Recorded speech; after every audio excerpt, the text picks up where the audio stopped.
கூறினார்கள்.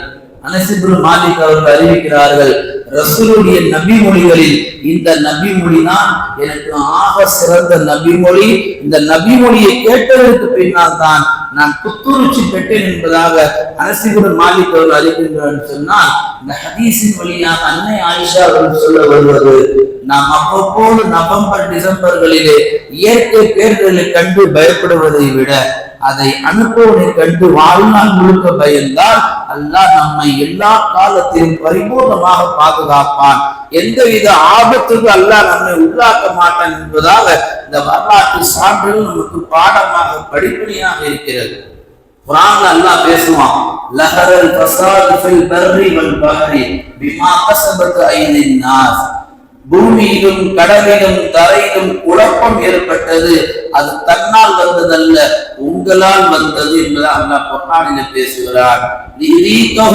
அது நீங்கள் செய்த கரங்களின் காரணமாக, நீங்கள் செய்த தீங்கின் காரணமாக. எனவே நீங்கள் செய்த தீமைக்கு தண்டனை என்பதாக அல்லாஹ் இது போன்ற சூறாவளி காற்றுகளை நமக்கு அனுப்புகின்ற பொழுது ஏதோ இயற்கை சீசன் நம்ம அல்லாஹ் எடுத்துக்கோன்னு சொல்லல, சமுதாயத்துல தீமை பருகி கிடக்கு, தலைவிரிச்சி ஆடுது. இன்னைக்கு முஸ்லிம் சமுதாயத்துக்கிட்டே என்ன கிடையாது, ஒரு ஒழுக்கம், ஒரு கண்ணியம், ஒரு அழகிய பண்பாடு எதுவுமே இல்லை. கண்டதே காட்சி கொண்டதே போலும் என்ற ஒரு வாழ்க்கை இன்றைக்கு மாற்றா தந்து அப்படியே ஊடுருவி இஸ்லாமியர்களை குடிபெயர்ந்து நேரம் கிடைத்தால் தொப்பி போட்டுக் கொள்ளலாம், அல்லாஹ் அக்பர் சொல்லிக் கொள்ளலாம் என்ற நிலைக்கு முஸ்லிம்கள் இன்று வந்துவிட்டார்கள். மேலான பெருமக்களே, ஐங்கால தொழுகைக்கு தக்பீர் கட்ட வேண்டிய நாம் இன்றைக்கு அடுத்த ஒரு ஜனாசாக்களில் மட்டுமே போய் தக்பீர் கட்டுகிறோம், இந்த மையத்துக்கு துவா செய்தவனாக என்று. ஐங்கால தொழுகை தொழ வேண்டிய பொறுப்பு நம்ம மீது இருக்கிறது அல்லவா? மேலான பெருமக்களே, ஹதீஸ்ல வரக்கூடிய செய்தி, ஸல்லல்லாஹு அலைஹி வஸல்லம் சொல்வார்கள், ஒரு துவா கற்பித்து தருவார்கள். இது போன்ற கடுமையான சூறாவளி காற்று மழை அடிக்கின்ற பொழுது நீங்கள் இந்த துவாவை சொல்லுங்கள், அல்லாஹும்ம ஹவா அலைனா வலா அலைனா. யா அல்லாஹ், இது போன்ற காற்றுகள் யா அல்லாஹ் பசுமை வாழ்ந்த விளைச்சல் நிறைந்த வயல்களுக்கு ஒரு பக்கம் திருப்பி வை, காடுகளுக்கு பக்கம் திருப்பி வை, எங்கள் மீது சுமத்தி விடாது என்ற துவாவை பெருமானார் கற்றுத் தந்தார்கள். இங்க என்ன நடக்குதுன்னா, அந்த கடுமையான சூறாவளி காற்று அடிக்கின்ற பொழுது, அல்லது புயல் வரக்கூடிய அந்த நேரங்களை நொடிகளை அறிந்து கொண்டு நான் வைத்திருக்கக்கூடிய மொபைல் போன்கள்ல ஒரு வீடியோ ரெக்கார்ட் பண்ணி நாங்க இந்த புயல்ல என்ன செய்யணும், ரீல்ஸ் எடுத்துன்னு சொல்லி வெளியிடக்கூடிய முஸ்லிம் சமுதாயம் இன்றைக்கு இதெல்லாம் திருந்திக் கொள்ள வேண்டும். அல்லாஹ் தஆலாவுடைய கோபம் இதெல்லாம். இயற்கை என்று சொன்னால் ஒரு அளவுதான்.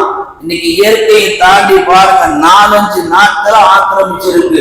புயல் வருமா வராதா, எல்லாருக்கும் அது ஒரு சந்தேகமாயி போயிடுச்சு. அது வந்தா எப்படி இருக்கும், நிறைய பேர் இப்படி பேசுறாங்க, இப்படி எல்லாம் அமைதியா இருக்கக்கூடாது, பெரிய வல்லுநர்கள் மாறி, பெரிய ஆய்வாளர்கள் மாறி, பெரிய சயின்டிஸ்ட் மாறி, இதை மேற்படியாக பேசக்கூடிய நாம் எதற்கு அல்லாஹ்வை வணங்குவதில் கொஞ்சம் பின்தங்கி இருக்கிறோம். அதுபோல நேரங்களில் கையில் திக்ர் செய்யலாமே, அல்லாஹ்வை நினைக்கலாமே. திருந்தாதவர்கள் இது போன்ற புயல்களுடைய காரணங்களின் நாட்களில் தன்னை முழுவதுமாக மாற்றிக் கொள்ளலாமே. அது எதுவும் செய்யாம சும்மா மேற்படியா நின்று இதெல்லாம் அப்படிதான் இப்படிதான் சொல்லி போறது எவ்வளவு பெரிய ஒரு அபாய ஒரு எச்சரிக்கை. அதுபோல அல்லாஹ்வுடைய கோபம் வெளிப்படுகின்ற பொழுது ஒட்டுமொத்தமாக நாம் அழிக்கப்படுவோம் என்பதாக அல்லாஹ் தன் திருமறையிலே பேசுகிறார்.